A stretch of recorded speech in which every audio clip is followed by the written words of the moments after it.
tarde, sejam muito bem-vindos ao Tribuna Condominial, o seu novo encontro semanal com a segurança jurídica do mercado condominial. Todas as quartas-feiras, ao meio-dia, nos encontraremos para debater o que realmente importa na gestão do seu condomínio.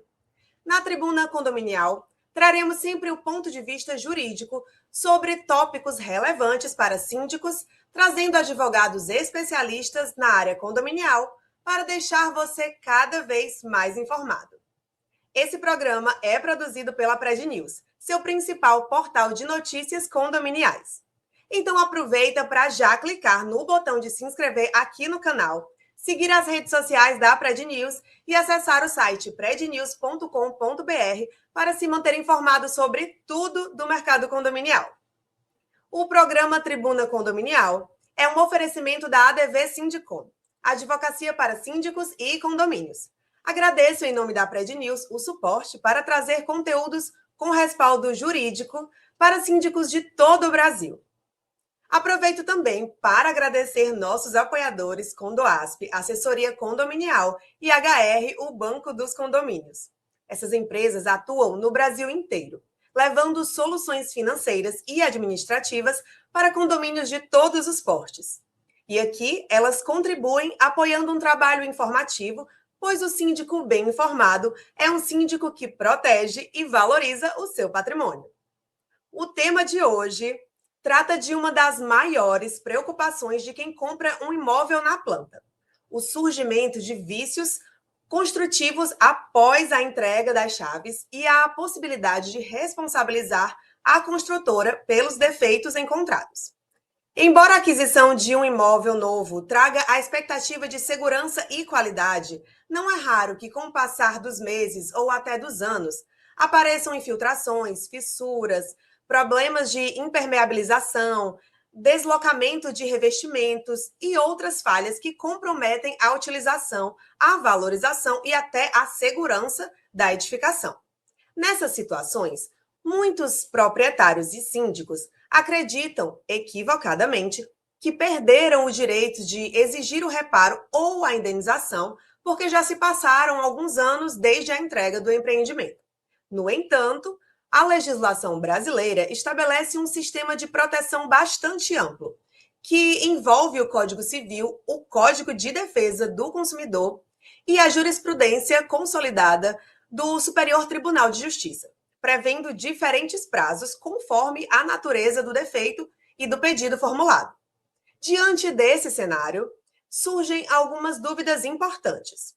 Quais defeitos realmente caracterizam vícios construtivos? Até quando é possível cobrar a construtora? Quem tem legitimidade para ajuizar a ação? O proprietário ou o condomínio? E quais medidas devem ser adotadas para preservar esse direito? É exatamente isso que vamos esclarecer juridicamente a partir de agora. E para me ajudar a traduzir o juridiquês e a extrair mais informações sobre o tema de hoje, recebo a doutora Vanessa Carvalho, nossa mediadora.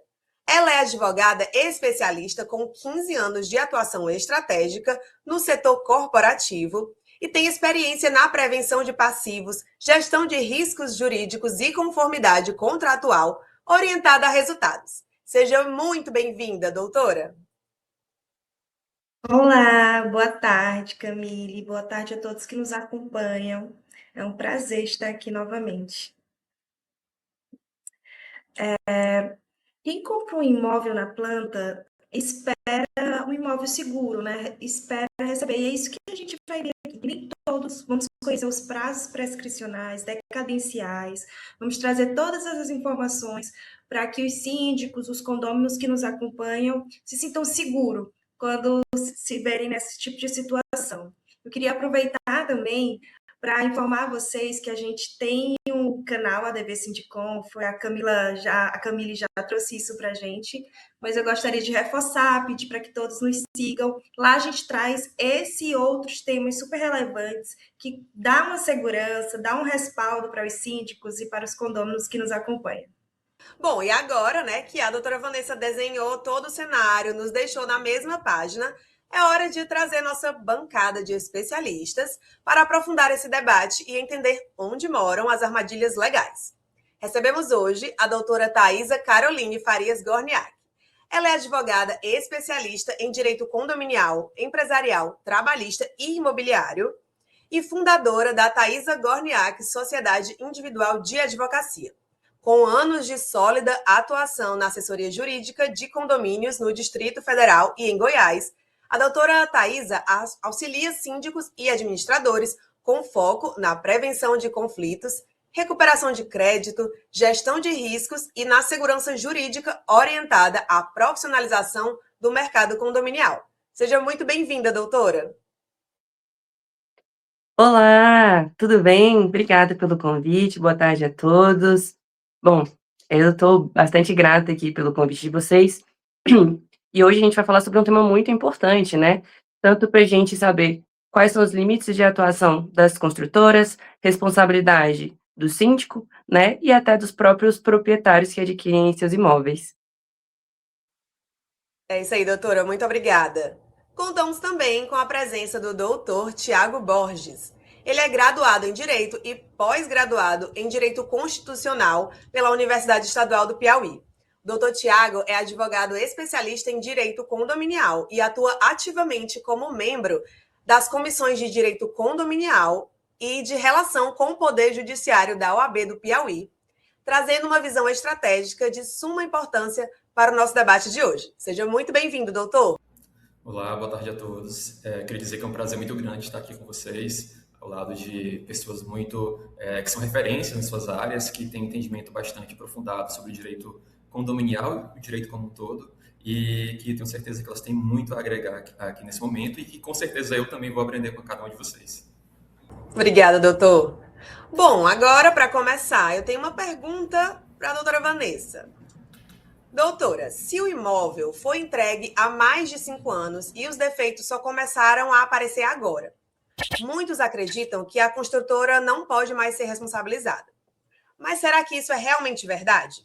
Ou essa interpretação acaba beneficiando quem executou uma obra com falhas, em prejuízo do consumidor que somente descobriu o problema quando o vício finalmente se manifestou? Afinal, o prazo de 5 anos, ele extingue automaticamente a responsabilidade da construtora ou existem situações em que o proprietário e o condomínio ainda podem buscar judicialmente a reparação dos danos? Já começamos com uma pergunta polêmica, né, para esquentar o debate. A resposta direta é não, e isso é um dos maiores mitos do mercado imobiliário. Então, a gente acredita que completando os 5 anos, a construtora nunca mais responde por nenhum defeito.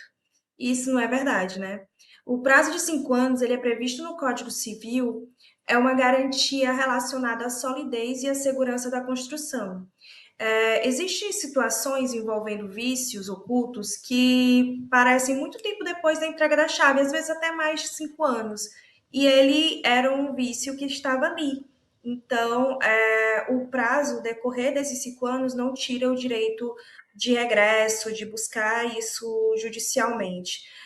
E é por isso que cada caso deve ser analisado individualmente e dependendo da natureza do direito, da data que surgiu, o tipo de vício, é que a gente decide como é que pode e quando pode entrar na justiça, né? É importante não achar que só porque passou 5 anos eu não posso correr atrás do meu direito. Vai ter que ser analisado caso a caso e estudado e decidido se aquilo ali dá ou não ainda para brigar na justiça. Obrigada, doutora Vanessa. Bom, ficou claro que quando o assunto é vício construtivo, o maior erro é acreditar que todo defeito encontrado após alguns anos significa automaticamente a perda do direito de cobrar a construtora. Como vimos, a legislação estabelece regras diferentes para garantia, decadência e prescrição. E compreender essa distinção faz toda a diferença para síndicos e proprietários que precisam decidir rapidamente quais providências adotar. Além disso, a produção de um bom laudo técnico, a documentação dos defeitos e a comunicação formal à construtora podem ser determinantes para o sucesso de uma futura ação judicial. Mas, antes de continuarmos nossa conversa, vamos fazer uma breve pausa para ouvir o recado do nosso apoiador, o Banco HR. Síndico, quanto vale a segurança do seu condomínio? Câmeras antigas e portarias vulneráveis não podem fazer parte da sua gestão. Modernize todo o sistema de segurança do seu prédio agora. O Banco HR financia novos equipamentos em até 10 anos, com carência de 120 dias para começar a pagar. Parcelas suaves e a solidez de um banco regulado pelo Banco Central. Fale agora mesmo com o HR, o Banco dos Condomínios.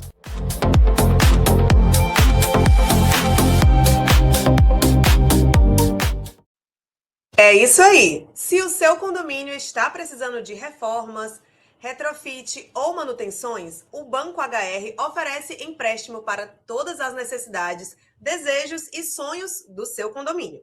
O pagamento pode ser parcelado em até 10 anos e com possibilidade de começar a pagar em até 120 dias. Empréstimo para condomínio é apenas com o HR, o Banco dos Condomínios. Agora, voltando ao nosso debate, vamos conversar com os nossos advogados convidados. Vamos à primeira pergunta e ela vai para o doutor Tiago. Doutor Tiago, quando um comprador recebe as chaves de um imóvel novo, há uma expectativa de que todos os problemas seriam percebidos logo na vistoria inicial. Mas sabemos que muitos defeitos só aparecem meses ou até anos depois. Juridicamente, qual é a diferença prática entre vícios aparentes e vícios ocultos? E por que essa distinção muda totalmente os direitos do proprietário? Perfeito. Essa distinção é muito importante porque, na prática, ela vai ter repercussões muito importantes dentro do direito que a pessoa pode exercer, seja buscando diretamente a construtora, ou seja até mesmo nas repercussões jurídicas que isso possa vir a acontecer. Então, a gente vai ter, como você falou, dois tipos de vícios. Os vícios aparentes, como o próprio nome dá a entender, são vícios que saltam os olhos logo de imediato, quando você vai fazer a sua vistoria no imóvel que você recebe. São questões que são de fácil percepção. Por exemplo, é uma porta que está torta, que está com defeito, é uma pia que está quebrada, é um azulejo, uma cerâmica que está trincada, enfim. No olhar simples, naquela sua primeira visita, você consegue perceber isso. E outro tipo de vício é o vício oculto, que também o nome dá a entender claramente do que se trata, mas são vícios, que você precisa ter uma certa continuidade com o seu imóvel para que ele venha a acontecer. Por exemplo, quando você recebe um imóvel em um período que não é chuvoso, né, você vai passar meses naquele imóvel, vivendo bem, perfeitamente com a sua família, assim espera-se, mas aí na primeira chuva você vai perceber que vai ter uma infiltração muito grande, que vai começar a chover dentro da sua casa, molhar a sua cama. Então, são questões que não necessariamente naquele seu primeiro contato você vai ter essa oportunidade de se deparar com esse problema. E com relação a essa diferenciação, ela é importante porque quando você recebe o imóvel e ele tem um vício aparente, né, um vício evidente, a partir do momento em que você percebe que você recebe esse imóvel, você tem um prazo de 90 dias para você buscar a construtora para resolver esse seu problema. E quando o vício ele é oculto, você não tem como mensurar isso tão objetivamente assim. Entreguei, 90 dias, não apareceu nenhum tipo de problema. Ok, não é assim. Você recebeu o imóvel. E no decorrer do tempo que você está vivendo naquele ambiente e vem a surgir algum problema oculto, aí sim, a partir do momento que ele se manifesta, você vai começar a contar o prazo de 90 dias para que você possa procurar a empresa e ela apresentar o problema para o seu problema.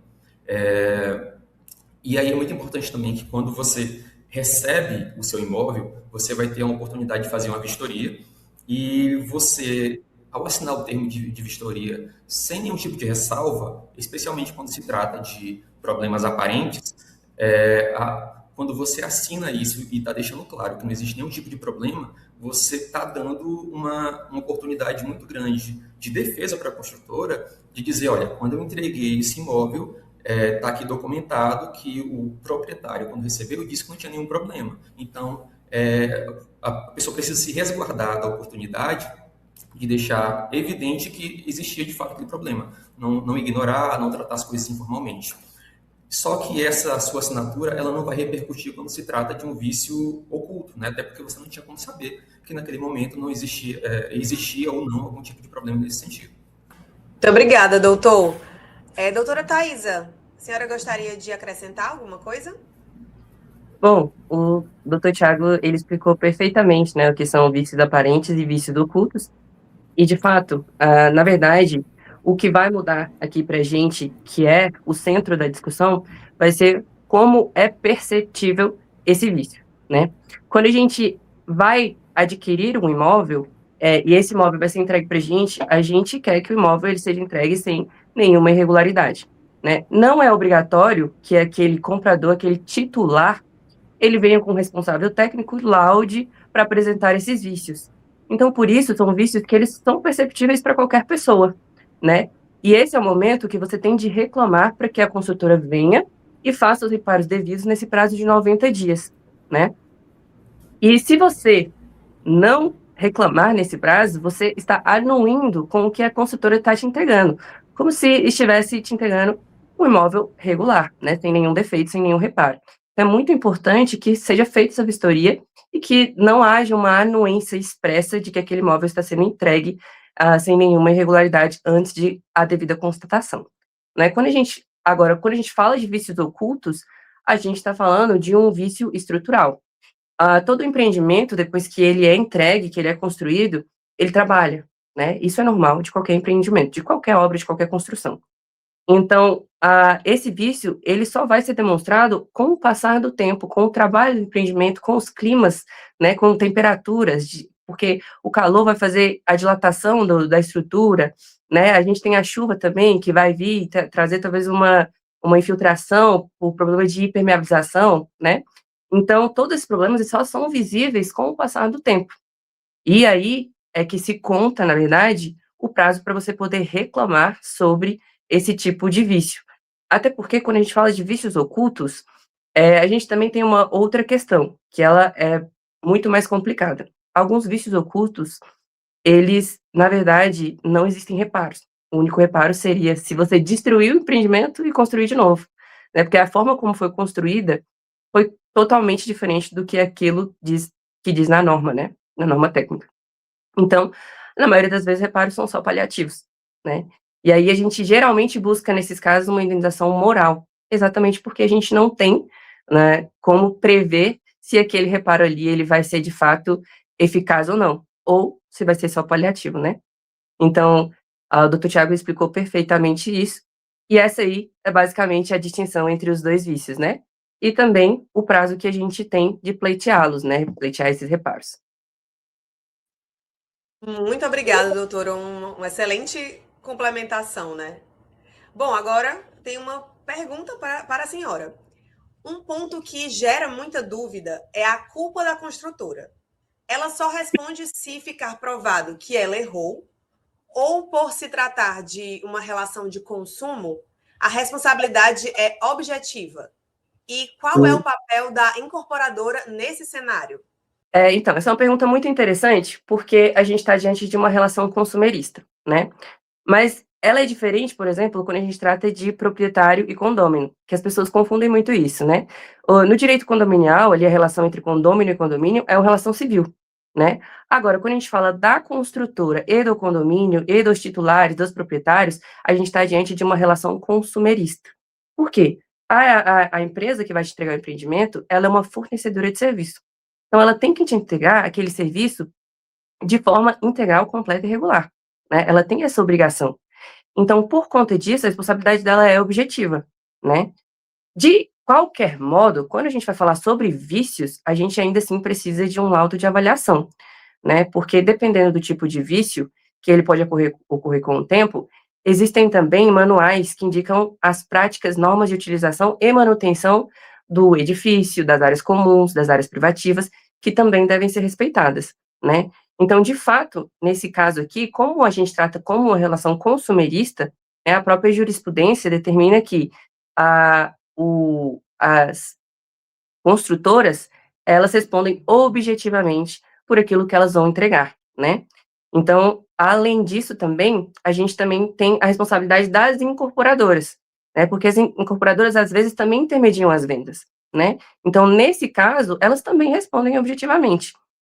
Aí, depois, futuramente, cabe a elas, né, discutir sobre uma ação de regresso de quem, de fato, seria a responsabilidade. Mas, hoje, a jurisprudência ela é pacífica no entendimento de que a responsabilidade da construtora, ela geralmente é objetiva, né? Mas, de fato, mesmo assim, o nosso pedido ele tem que ser subsidiado através de um laudo técnico, né? Para avaliar sobre qual é o tipo de vício, até onde é a extensão desse vício e até onde aquele titular que está pleiteando aquele reparo contribuiu para que aquele vício ocorresse, entendeu? Então, de todo modo, a gente ainda precisa ser subsidiado por um laudo pericial, por um laudo técnico. Entendi, muito obrigada, doutora. Doutor Tiago, o senhor gostaria de complementar a resposta? A doutora Thaisa, ela fez um comentário muito importante e é interessante também colocar o fato de que como se trata de uma relação de consumo, essa cadeia produtiva que coloca esse imóvel à disposição do consumidor, ela vai estender a responsabilidade por todos eles. Então, não interessa para o consumidor qual foi o erro, como foi o erro, quem foi o responsável, se foi um fornecedor. Para o consumidor, importa que existiu sim um erro. E esse erro ele é passível de indenização. Essa indenização vai ser compartilhada, essa responsabilidade de forma objetiva entre essas empresas. E quando acontece o caso de, por exemplo, uma dessas empresas vir a deixar de existir ou tiver um problema patrimonial que o consumidor, de repente, tem uma dificuldade de alcançar o bem de alguém, de uma empresa X, de uma empresa Y, ele vai poder, dentro de uma esfera maior de possibilidades, colocar empresas diferentes para que ele veja o seu direito ser resguardado juridicamente. Então, não importa quem vendeu, não importa quem construiu, importa, sim, que uma série de pessoas jurídicas, ainda que distintas, colocaram um bem à disposição e criaram para o consumidor a expectativa de que ele adquiriu um imóvel sem vício, que ele vai ter a possibilidade de viver em um apartamento, em uma casa sem problemas estruturais, sem ter dores de cabeça constantes. E, independentemente disso, para o consumidor, o que importa é que o problema seja resolvido. Então, o fato de ser resolvido de forma objetiva, ser compartilhada a responsabilidade de forma objetiva, com certeza é uma solução muito prática e que, felizmente, o direito socorre o consumidor nesse sentido. Muito obrigada, doutor Tiago. Doutora Vanessa, a senhora gostaria de dar alguma complementação?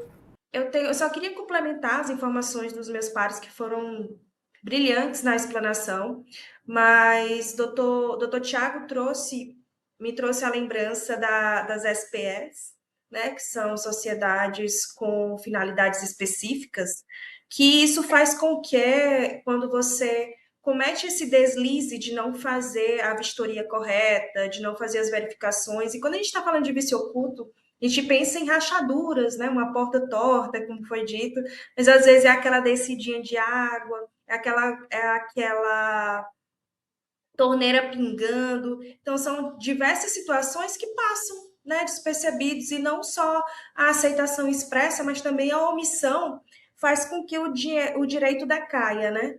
Então, você não vai conseguir, porque você teve aquela oportunidade de fazer uma verificação do seu imóvel quando você foi receber e não aproveitou. Você assinou, como a doutora Thaisa disse, você assinou lá e concordou que estava tudo ok, não estava. E aí, quando você se depara com situações ao longo dos anos, né? Passou-se os 5 anos e apareceu um vício que estava oculto, e aí esse vício oculto é um problema estrutural, e você não consegue, talvez, resgatar os seus direitos porque está tudo numa SPE. Essa SPE pode ter fechado, pode ter aberto outras, e aí ele vai criando braços e dificultando. Por isso que é muito importante, quando você recebe esse imóvel, você faça a validação de todas as informações que você recebe, participe das vistorias, E só assine se você tiver certeza. Não é necessário, mas é importante que você esteja acompanhado nesse momento de um técnico responsável, né? Que possa lhe auxiliar nessa verificação do recebimento do imóvel. É isso. Vamos para a próxima. Muito obrigada, doutora Vanessa. Bom, agora vamos para a próxima, para o doutor Tiago. Doutor, é comum a construtora tentar repassar a culpa para o condomínio, alegando falta de manutenção. Como os tribunais diferenciam um erro de construção de um problema por falta de conservação? Qual é o peso do manual do proprietário e das regras de manutenção da ABNT nesse embate? Olha, Camille, essa é uma defesa que é muito comum de ser utilizada, mas a justiça, de uma forma geral, ela vai levar em consideração 3 elementos que vão dar um norte sobre como decidir esse caso. Vai ser considerado o tempo do surgimento desse problema, vai ser considerado a natureza técnica desse problema e, acima de tudo, a prova pericial que vai ser produzida em juízo. Se a gente for considerar que, por exemplo, em um imóvel recém-construído, surgiu um problema estrutural, como uma rachadura grave, por exemplo, que é a natureza técnica dos 3 elementos. E esse problema surgiu, vamos supor, em um período de 3, 4 meses, né? É o tempo de surgimento. Então, quando você for produzir a prova pericial, vai ficar mais do que evidente que, considerando esses 2 elementos, fica mais do que evidente que isso não é um problema de conservação. Então, independentemente do que diz o manual do proprietário, a natureza do problema e o tempo que esse problema levou para surgir, isso, obviamente, é um problema, talvez uma falha grave no projeto ou na execução dessa obra. E é importante considerar também que o manual do proprietário nesse tipo de situação, ele vai servir tanto como uma forma de salvaguardar os direitos do proprietário, os direitos do condomínio, porque ele vai dizer o que é necessário, quais são os procedimentos para conservação, para manutenção, para evitar o surgimento de determinados problemas, e o condomínio ou o proprietário tendo como comprovar que ele seguiu esses passos, que ele fez as manutenções adequadas, no período adequado, como se você faz, por exemplo, com um carro que você adquire. Então, você vai ter lá o seu período de garantia do seu veículo, você vai respeitar o que diz o manual sobre a cada quantos quilômetros você vai fazer uma revisão, qual tipo de óleo você vai trocar. É a mesma coisa para o condomínio, para o imóvel que você adquiriu. Se você conseguiu, se você teve o cuidado de preparar toda a documentação e deixar mais do que claro que o manual foi respeitado, essa é uma defesa da construtora que não vai sobreviver em juízo, porque a prova, com certeza, vai estar a favor do consumidor. E, ao mesmo tempo, tem o fato de as normas técnicas, elas definirem adequadamente quais são os critérios técnicos, objetivos que as construtoras vão seguir para fazer a execução de cada uma das etapas e cada um dos elementos que compõem essa obra. Então, a parte estrutural, a parte relacionada a infiltrações, elétrica, conforto térmico, conforto acústico, tudo isso também vai estar definido. Então, tanto o manual do proprietário como as normas técnicas, elas são facas de 2 gumes, né? Elas podem servir tanto para defender o seu interesse como para lhe prejudicar. Tudo vai depender da forma como você conseguiu produzir a documentação comprobatória e se ficar bem salientado que os procedimentos, tanto de manutenção como da própria construção da obra, foram respeitados adequadamente. Então, é tudo uma questão de como você consegue apresentar cada um desses elementos e o que você tem para salvaguardar o que você está defendendo. Obrigada, doutor Tiago. Doutora Thaisa, gostaria de complementar a resposta? Com certeza. Eu compactuo com tudo que o doutor Tiago falou. E, assim, é muito importante que o síndico, ele sempre faça as manutenções periódicas, né? Porque ele precisa, aí, sempre estabelecer um padrão elevado do empreendimento, né? Até porque isso valoriza o imóvel de todos os titulares, além do dele, se ele morar lá no condomínio, né? E só que tem algumas outras questões que precisam ser levadas em consideração, como o doutor Tiago explanou sobre a questão da natureza do vício, né? Igual, se a gente tem um problema de acústica, por exemplo, que a gente tem um desconforto evidente, que é sempre perturbação sonora da vizinhança, a gente não consegue ter a tranquilidade, o sossego da gente está sempre perturbado. Então, inclusive, é crime, né, perturbar o sossego de outra pessoa. Esse é um vício que a gente não consegue saná-lo fazendo uma manutenção periódica. Como que a gente vai fazer uma manutenção periódica? Como que a gente vai fazer uma acústica no empreendimento inteiro, né? Então, assim, tem que ser levado em algumas considerações a mais, né? Principalmente delas é a natureza do vício. E esse aqui é o ponto importante, né? Quando a gente discute sobre a extensão da responsabilidade da construtora e do proprietário ou do condomínio, né? Tem algumas manutenções que, mesmo que elas sejam feitas periodicamente, elas não vão consertar aquele vício, né? É um vício que ele está ali intrínseco na natureza da estrutura do imóvel. Obrigada, doutora Thaisa. Doutora Vanessa, eu tenho uma pergunta para a senhora, mas gostaria de saber se antes a senhora gostaria de complementar. Então, vamos para a minha pergunta. Ficou bem embasada, acho que todos eles já fomentaram bem a situação. Então vamos lá. Trazendo para a realidade dos síndicos. Se poucos meses após a entrega começam a surgir infiltrações na garagem e fissuras nas áreas comuns, qual deve ser a primeira providência? Apenas notificar a construtora basta ou já é preciso iniciar uma produção organizada aí de provas? A notificação é importante, né? Porque é quando você dá conhecimento do vício à construtora, à incorporadora, quem participou dessa relação de consumo, né?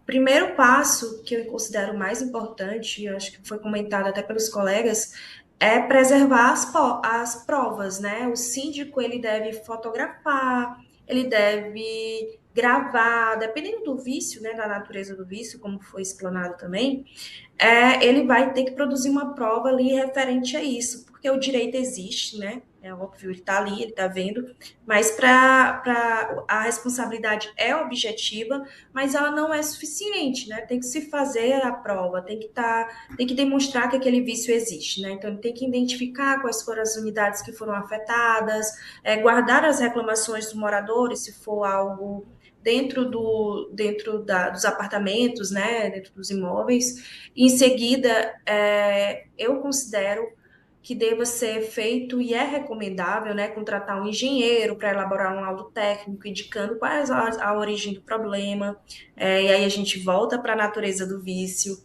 E depois disso tudo deve ser feita, enfim, a notificação formal da construtora, apresentando as provas, apresentando um laudo, né? Um laudo que, apesar de unilateral, mas tem o seu poder ali na argumentação, e principalmente quando se isso eventualmente virar um processo judicial, não basta afirmar que existe um defeito, é preciso demonstrar tecnicamente a existência. Então, aí ele vai se fazer necessário ter feito todo esse trâmite de fazer a avaliação, de guardar as provas, de fazer o laudo, que eu acho importantíssimo. Eu acho que é o ponto fulcral de quando você tem um imóvel novo, de quando você recebe um empreendimento novo, você providenciar esse laudo. É uma segurança para o condomínio, uma segurança do patrimônio, é o que te garante ali que você está recebendo algo idôneo, né? Porque você compra um imóvel, você recebe esse imóvel, geralmente a gente compra na planta, né? A gente compra o imóvel na planta. Então, quando você recebe, nós não temos tecnia, né, para receber e examinar aquilo. Então, é importante que a gente tenha esse laudo. Então, caso não exista um laudo antes, né, que esse laudo não tenha sido feito no recebimento da obra, você faça o registro adequado desses vícios que são apresentados, faça o laudo de preferência, né? Contrate um engenheiro com a RT, que produz a RT, e notifique, porque caso eventualmente venha surgir a necessidade de uma judicialização, você tem uma documentação robusta para comprovar o seu direito. Ótimas dicas e conselhos, doutora Vanessa, muito obrigada.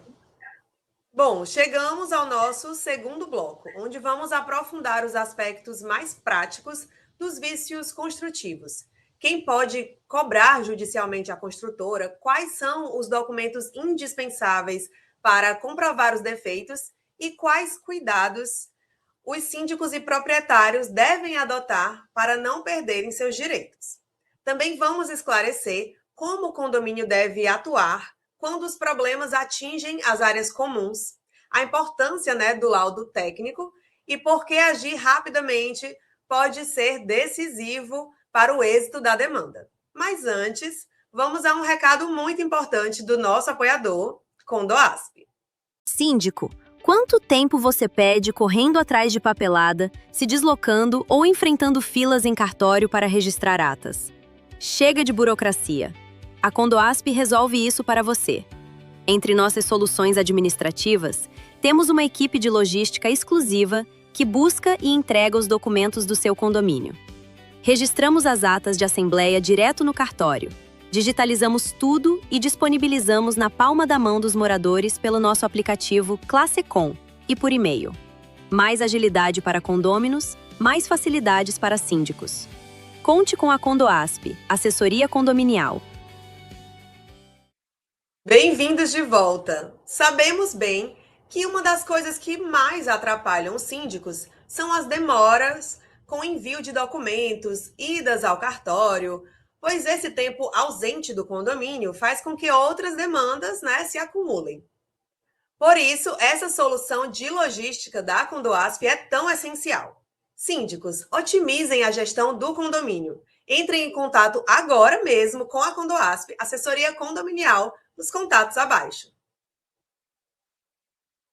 Bom, de volta com a nossa bancada de especialistas para debatermos mais, sobre o tema de hoje.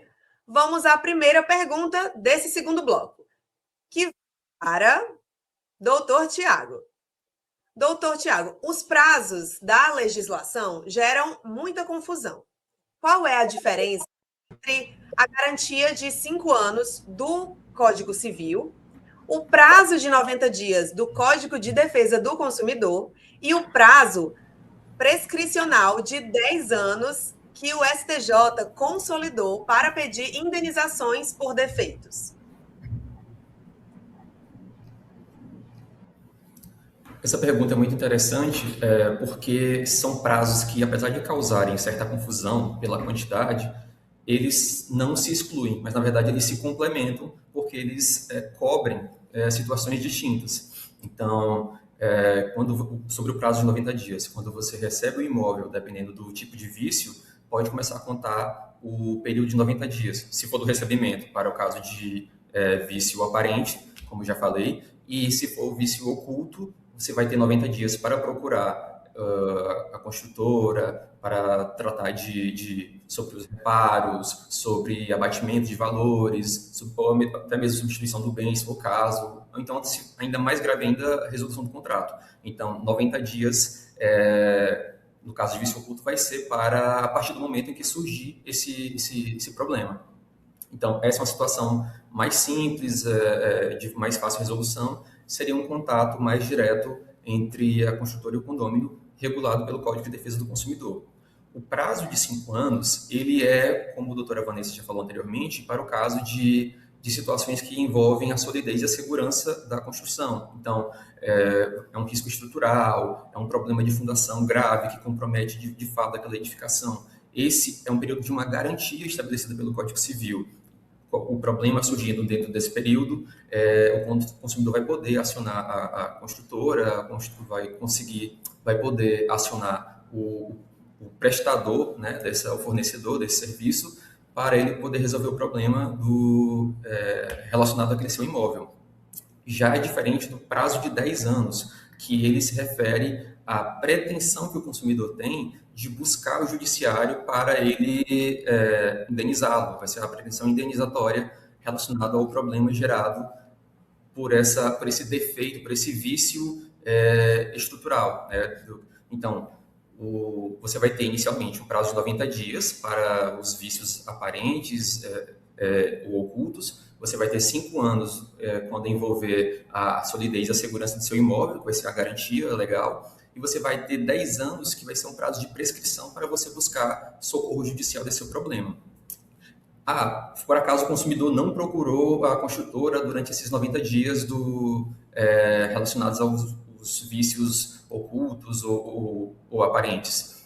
Isso, por si só, não afasta a possibilidade dele procurar a justiça ainda assim, porque o prazo de 90 dias ele é um prazo decadencial e isso não vai interferir na busca judicial pela possibilidade, porque esse prazo de 90 dias, como eu falei, é para buscar a construtora, para ela resolver aquilo através das medidas que o Código de Defesa do Consumidor coloca à disposição do consumidor, que são o reparo, o abatimento, substituição, rescisão do contrato. A questão de discussão judicial sobre reparações ou algum outro tipo de solução que for cabível ao caso, enfim, isso vai estar preservado ainda, porque o prazo prescricional é diferente do prazo decadencial. A confusão que existe entre esses prazos, eles pode fazer com que alguns consumidores, entendendo errado a situação, eles venham a deixar seus direitos sem a devida reparação. Então, se você, por acaso,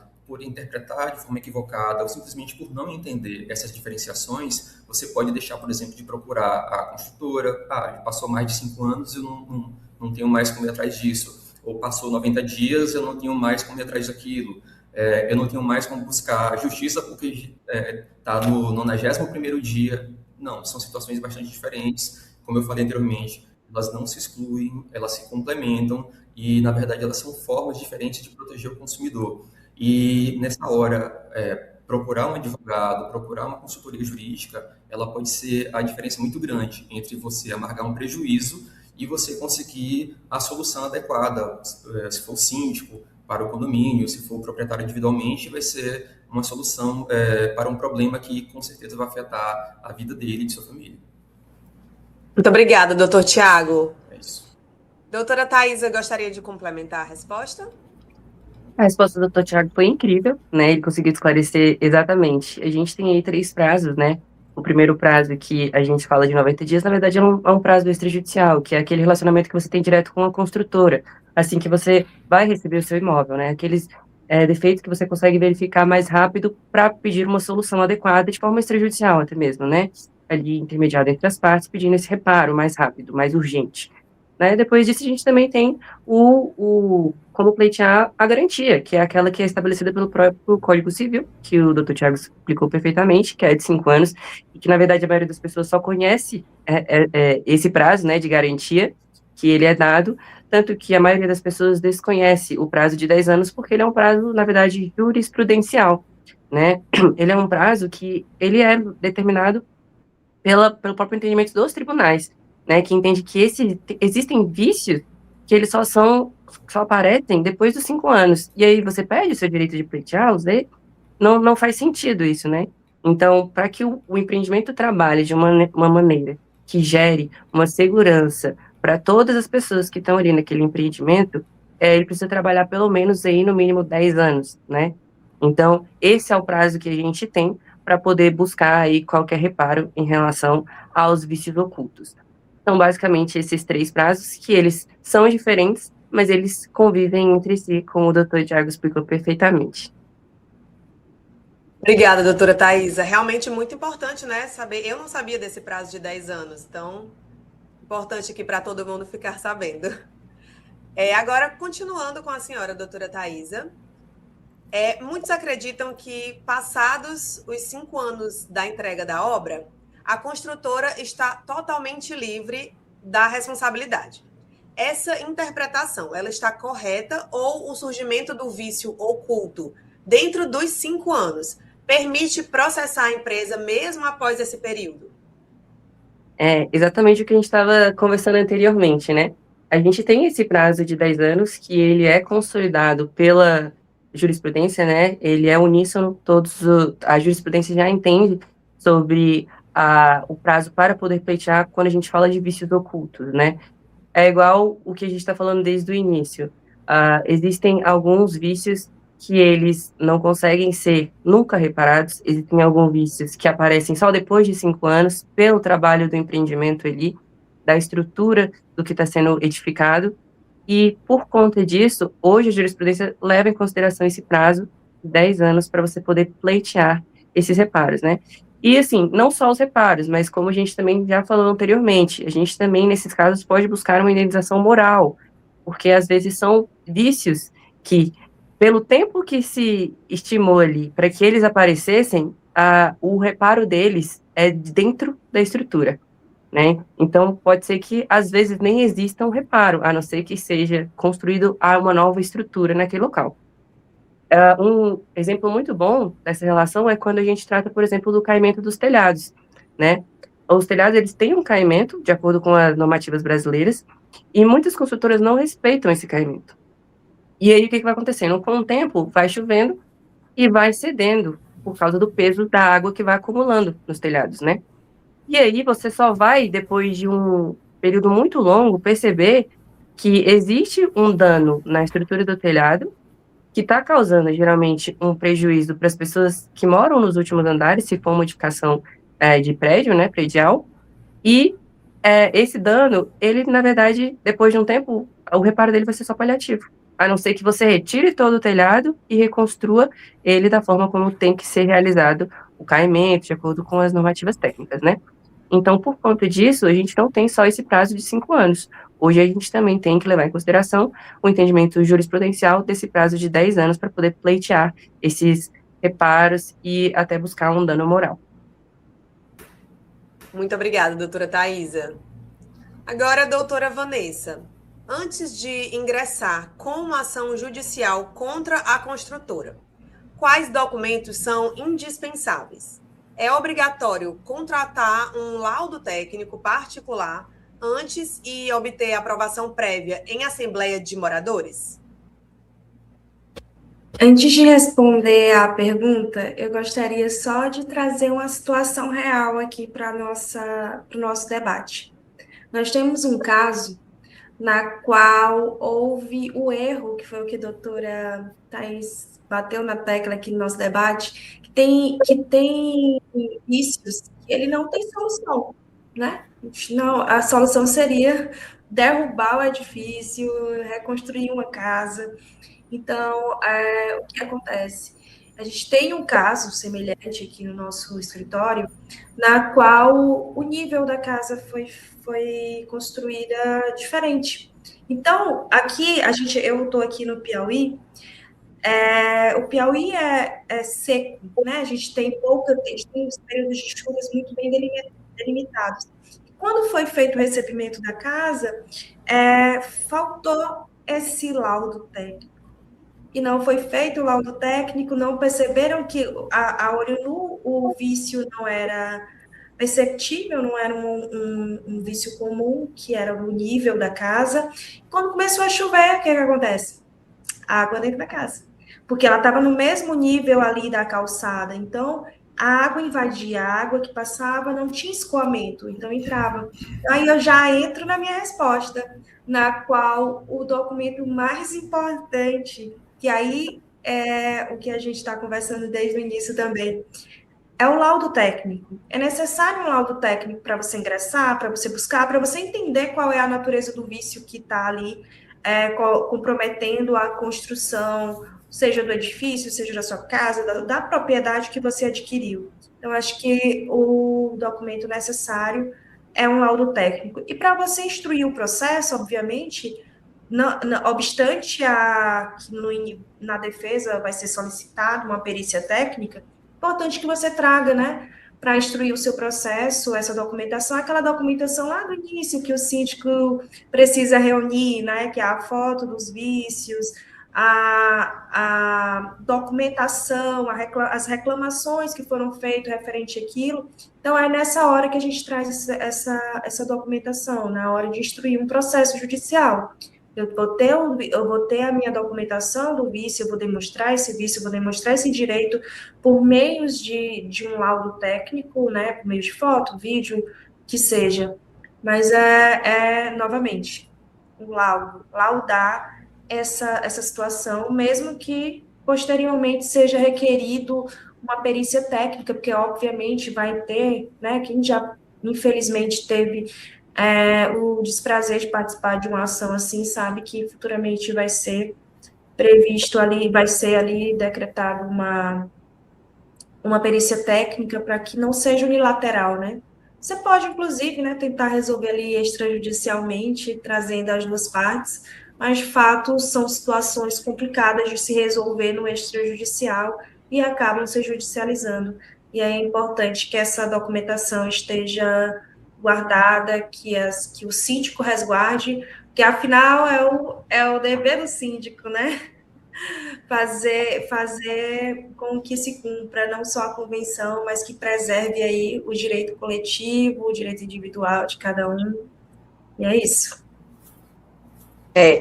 E precisa ter a aprovação prévia em Assembleia de Moradores? A Assembleia é necessária, eu sempre digo que nenhuma decisão deve ser tomada, principalmente quando a gente está falando de direito coletivo, deve ser tomada de pronto, né, de forma unilateral. Então, é importante, recomenda-se sim uma assembleia para que, logo porque isso gera custos, né, para o condomínio. Aí a gente já está passando também para aquela situação mais global, né, que é macro da situação, que o processo judicial é um custo. Você vai ter que contratar um engenheiro para fazer o laudo, então você vai precisar dispor de valores ali, que é o condômino que vai arcar com isso. Então, é necessário, sim, a Assembleia. Muito obrigada, doutora Vanessa. Um parêntese, né, uma aspa. Se for um caso urgente, aí o síndico pode se utilizar também do fundo de reserva para providenciar isso. Então, não sendo, e também conforme a disposição da sua convenção, que a gente está falando de um condomínio que tem convenção, que tem a lei, mas façam, né? Façam, é necessário, é importante. Obrigada pelas dicas, muito importantes. Bom, a conversa está excelente. Os síndicos e moradores que nos assistem estão recebendo uma verdadeira aula de direito condominial. E nós vamos continuar daqui a pouquinho. Aproveitando que estamos tirando tantas dúvidas aqui, a gente sabe que a maior angústia na rotina de um síndico é tomar decisões sem ter certeza dos limites do seu cargo. Para acabar com o medo de errar e elevar sua gestão ao nível de excelência, preste muita atenção no recado a seguir. O mercado de sindicância profissional não aceita mais amadores. Você está pronto para o próximo nível? Bem-vindo à mentoria para síndicos profissionais. Se você já atua e quer elevar seu nível técnico, ou se deseja ingressar no mercado com segurança e credibilidade, este é o seu lugar.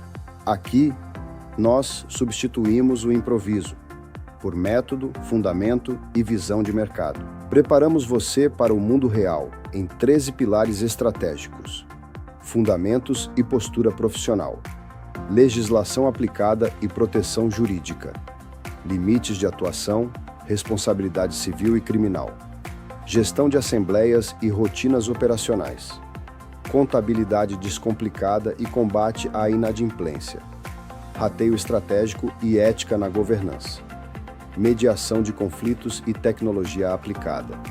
E, por fim, posicionamento de mercado e precificação. Você não vai apenas aprender o que fazer, mas o porquê e o como. Saia do improviso. Tome decisões fundamentadas. Construa uma carreira respeitada. Mentoria Síndico Qualificado. O seu próximo passo começa agora.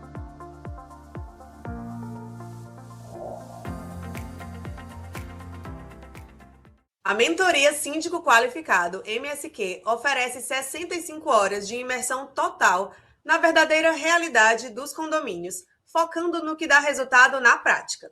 O grande objetivo é te dar uma base jurídica e administrativa para que você tome atitudes firmes e se consolide como um profissional de peso e respeitado no mercado. Se você busca tranquilidade, competência técnica e reconhecimento, essa formação é para você. Acesse o site talentgp.com.br/MSQ e conheça todos os detalhes. Bom, senhores advogados, aqui na Tribuna Condominial, Agora iniciamos uma dinâmica diferente da que tivemos, né, nos primeiros blocos. Chegou o momento do nosso quadro Minuto da Jurisprudência. A proposta é simples. A rotina de gestão condominial exige decisões ágeis e síndicos e administradores precisam de orientações jurídicas que sejam claras, objetivas e aplicáveis no dia a dia. Pensando nisso, criamos um formato voltado para respostas rápidas e de alto conteúdo técnico. Eu apresentarei situações práticas e bastante específicas, e os doutores terão o desafio de apresentar a solução jurídica para cada caso em aproximadamente 1 minuto. Assim, conseguimos levar ao nosso público informações relevantes em profundidade técnica e o dinamismo que a gestão condominial exige.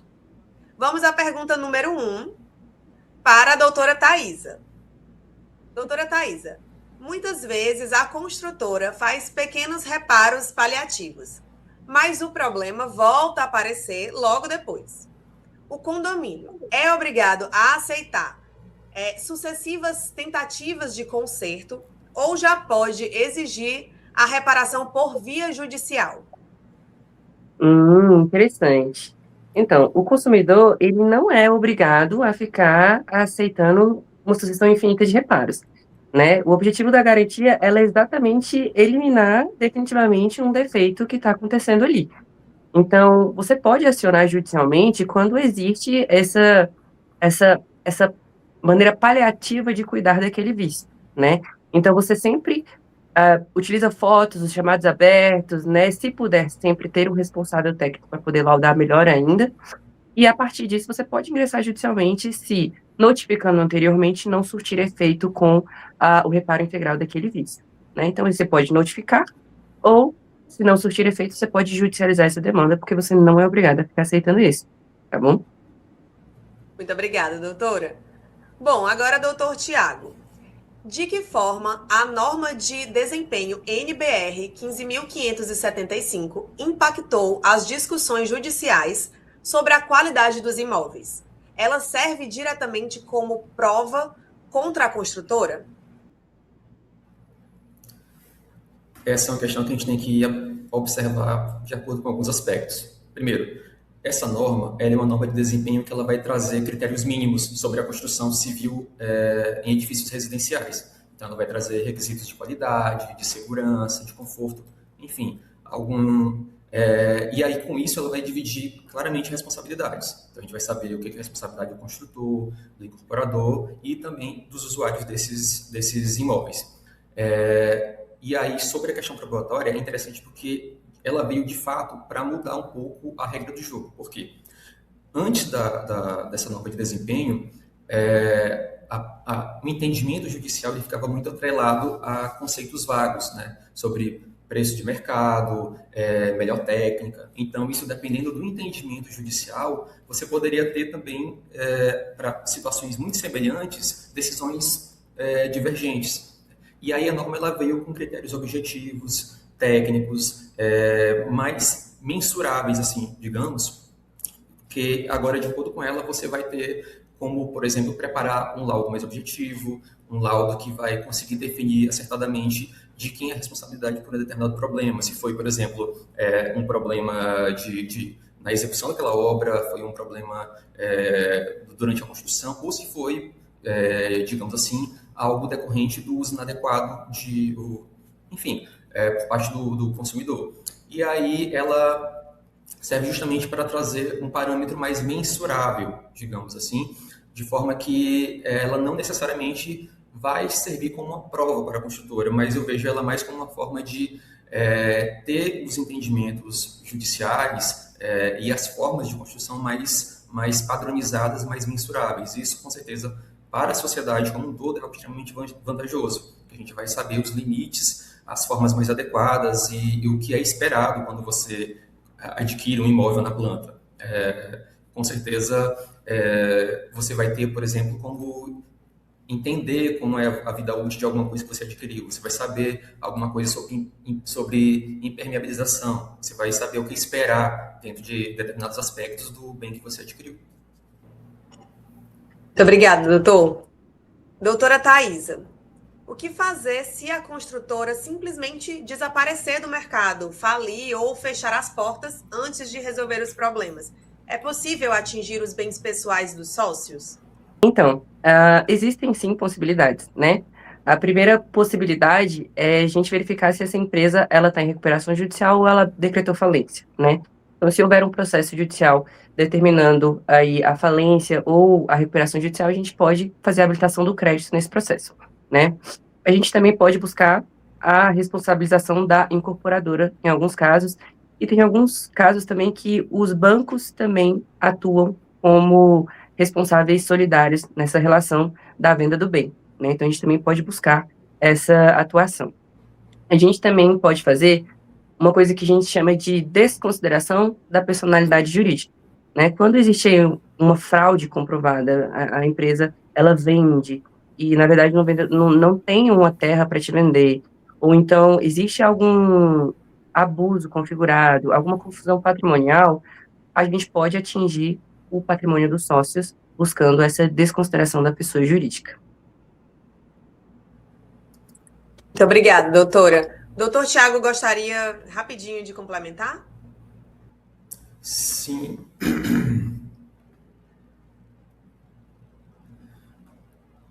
Já foi meio que traçado anteriormente sobre o paralelo entre SPE, falando sobre incorporadora, construtora, e ter o conhecimento dessas responsabilidades é muito importante, porque isso vai definir a melhor estratégia para você conseguir ir atrás judicialmente do direito do seu cliente. Inclusive, traçando essa estratégia, você vai conseguir procurar mecanismos, procurar formas, procurar perícias contábeis, por exemplo, e ir atrás do patrimônio, decidindo melhor o que é melhor para fazer nesse tipo de situação.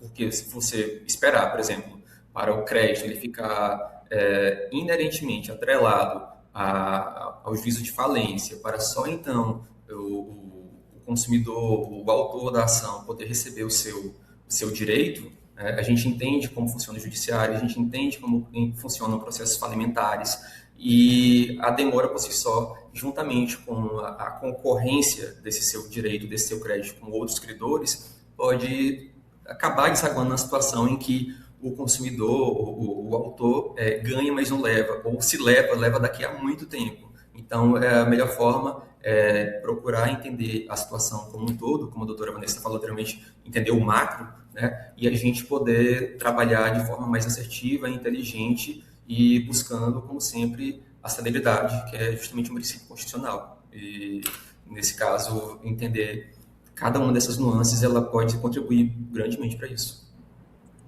Muito obrigada, doutor Tiago. Doutora Vanessa, ao longo do programa, vimos que a preservação dos direitos depende não apenas da existência do vício, mas também da forma como o condomínio reage diante dele. Pensando especialmente nos síndicos, qual seria um roteiro de boas práticas, desde o primeiro sinal de um defeito construtivo? Quais cuidados na documentação, na comunicação com a construtora, na contratação de laudos técnicos e no acompanhamento dos prazos podem fazer a diferença entre o sucesso e a perda do direito da indenização? Então, Camille, acho que eu vou fazer o compilado aqui do que nós debatemos hoje, né? Como a gente já percebeu, os prazos são confusos para quem não é do meio jurídico, né? Então, é importante que assim que se identifique esse direito, o primeiro passo seria esse, identificar de logo o defeito e logo que ele surgir, aí você já vai para o segundo passo, que é fazer a documentação, né? Fotos, vídeos, registros das ocorrências. O terceiro passo seria contratar um engenheiro para laudar. Não é necessário, mas considero importante, diria essencial até. Né? Na minha consultoria, eu diria para o síndico que é um passo muito importante, que seria tratar e elaborar, para que fosse elaborado esse laudo técnico. O quarto é comunicar formalmente à incorporadora, né? A incorporadora, a construtora. O que eu digo como formalidade é que seja por escrito mesmo, porque às vezes uma mensagem no WhatsApp a gente até consegue utilizar no judiciário, mas eu não considero formal o suficiente, né? Então, é importante que se formalize, que seja feita uma notificação extrajudicial, informando sobre esses vícios, esses defeitos. Em quinto, tem uma orientação jurídica, tem um orientador, tem um escritório para buscar os seus direitos. Que o maior erro do condomínio pode cometer nesse momento é não ter um jurídico para que busque isso, esperar, né, dar aso para que aquele problema aumente, isso seja discutido como uma ausência de manutenção, né? Então, para evitar isso, assim que acontece, você já faz providencia a documentação, providencia laudo, providencia assessoria jurídica de pronto já faz essa notificação extrajudicial, porque quanto mais organizada for essa documentação, mais forte será a posição do condomínio em uma negociação judicial ou extrajudicial. E eu acho que aqui também é importante deixar um alerta, né, para os síndicos, para que eles tenham cuidado quando eles fazem essa tentativa de conciliar de forma extrajudicial, sem estar amparado por um jurídico, porque acaba que acontece nesse momento os remendos, tentando tapar o sol com a peneira. A doutora Thais até disse que, mais uma vez, alguns casos não têm solução, então os remendos fazem com que o tempo passe e os prazos vençam. Então, tem uma assessoria, tenha laudo, busque o direito, use da formalidade para garantir tudo isso, tem uma documentação forte, que aí o seu direito com certeza vai ser atendido. Mais cedo ou mais tarde, né, doutor Tiago, vai ser atendido, porque a gente sabe que são situações delicadas que demandam tempo na justiça, então, quanto mais rápido for essa identificação, mais rápido será esse atendimento. Muito obrigada, doutora Vanessa. Dicas excelentes, eu espero que os nossos espectadores, né, tenham anotado tudo direitinho. Bom, e que debate incrível e esclarecedor nós tivemos aqui hoje na nossa bancada. Quero expressar a minha imensa gratidão aos nossos convidados por compartilharem tanto conhecimento técnico conosco. Doutora Vanessa, muito obrigada por mais uma vez conduzir esses esclarecimentos com maestria, mostrando o caminho seguro, né, para elevar o nível da governança em todo o país. Eu que agradeço, é um prazer sempre estar por aqui na tribuna, sempre muito bem acompanhada, né? Sempre são escolhidos advogados especialistas que trazem conhecimento, enriquecem aqui os síndicos que, por eventualidade, não têm uma assessoria jurídica no momento. Então, busquem a capacitação. Aqui foi demonstrado diversas formas de resolver o problema, de evitar problema. Sigam o nosso ADV Sindicom. Lá também tem mais informações, a gente traz artigos semanais, trazendo esses e outros assuntos que são pertinentes a essa vida condominial, que hoje arrisco dizer que supera a metade aí das moradias sejam prediais, né? Muito obrigada. É isso aí, muito obrigada, doutora. Doutor Tiago, agradeço imensamente pelas ponderações tão pontuais e cirúrgicas. Eu que agradeço o convite, dizer que foi um prazer muito grande ter participado desse momento, que a gente tenha conseguido colaborar e esclarecer com os espectadores, com síndicos, com proprietários de um modo geral, e que eles entendam os pilares centrais que a gente colocou aqui sobre prazos, provas, procedimentos e o que mais pode servir para resguardar juridicamente o direito de cada um deles. Sim, muito obrigada. E doutora Thaisa, foi um enorme privilégio receber as suas análises. Muito obrigada pela contribuição de hoje. Eu que agradeço, querida. Foi muito bom estar aqui com vocês. Só gente bonita aqui, gente inteligente, né? Foi uma conversa onde a gente debateu aqui com maestria quais são os pontos principais. Eu espero que a gente tenha atendido aí a colocação, né, as dúvidas das pessoas no geral, porque hoje em dia a maioria das pessoas moram em condomínios, e não só as síndicos, né, e administradores no geral, mas todas as pessoas que querem comprar um imóvel dentro de um condomínio e aqueles que já residem. Eu espero que a gente tenha solucionado aí muitas dúvidas. Muito obrigada pelo convite. Obrigada, doutora. E o meu agradecimento especial também vai para você que dividiu aí o seu horário de almoço com a gente em busca de uma gestão mais protegida. E lembre-se que a nossa missão de levar informação de alto impacto continua a todo vapor na grade da Pred News. Sintonize os seus lembretes para os nossos próximos passos.